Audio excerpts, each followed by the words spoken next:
கிருஷ்ணகிரி மாவட்டம் கந்திக்குப்பம் பகுதியில் செயல்பட்டு வரும் தனியார் பள்ளியில் NCC திட்டத்திற்கு மாணவ மாணவிகளை தயார்படுத்துவதற்கான முகாம் பள்ளி நிர்வாகத்தால் நடத்தப்பட்டது. இதில் ஏராளமான மாணவிகளும் கலந்து கொண்டார்கள். அப்போது இந்த முகாமில் பங்கேற்ற போலியான பயிற்றுநர்கள் அங்கு பயிலும் பள்ளி மாணவிகள் சிலரை பாலியல் துன்புறுத்தலுக்கு உள்ளாக்கியுள்ளார்கள். இதனை பள்ளி நிர்வாகத்தில் மாணவிகள் புகார் அளித்துள்ளார்கள். ஆனால் இந்த சம்பவத்தை வெளியில் சொல்லாமல் பள்ளி நிர்வாகம் மற்றும் ஆசிரியர்கள் மறைத்துள்ளார்கள். ஆனால் உடல்நிலை பாதிக்கப்பட்ட மாணவி மருத்துவமனையில் அனுமதிக்கப்பட்டதால் உண்மை வெளிச்சத்துக்கு வந்தது. இதனிடையே இந்த வழக்கில் முக்கிய குற்றவாளியான நாம் தமிழர் கட்சியின் முன்னாள் நிர்வாகியான சிவராமன் போலீஸ் கைது செய்வதற்கு முன்பாகவே தற்கொலை செய்வதாக எலி பேஸ்டை 2 நாட்களாக சாப்பிட்டுள்ளார்.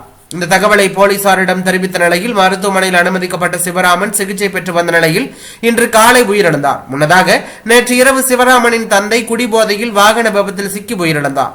அதனையடுத்து நடைபெற்ற நிகழ்வுகள் பெரும் பரபரப்பை ஏற்படுத்தி உள்ளது. இது தொடர்பாக பாஜக மாநில தலைவர் அண்ணாமலை வெளியிட்டுள்ள எக்ஸ் தள பதிவில், கிருஷ்ணகிரி மாவட்டம் பர்கூர் அருகே தனியார் பள்ளி போலி NCC முகாம் நடத்தி பள்ளி மாணவிகள் பாலிய வன்கொடுமை செய்த வழக்கில் கைதான நாம் தமிழர் கட்சி நிர்வாகி சிவராமன் காவல்துறை சிறப்பு புலனாய்வு குழு விசாரணைக்கு முன்பாகவே எலி மருந்து சாப்பிட்டு இன்று காலை உயிரிழந்துள்ளதாக கூறுகிறார்கள். மேலும் அவரது தந்தை அசோக் குமார் என்பவரும் நேற்று இரவு சாலை விபத்தில் மரணம் அடைந்துள்ளதாக தெரிய வருகிறது.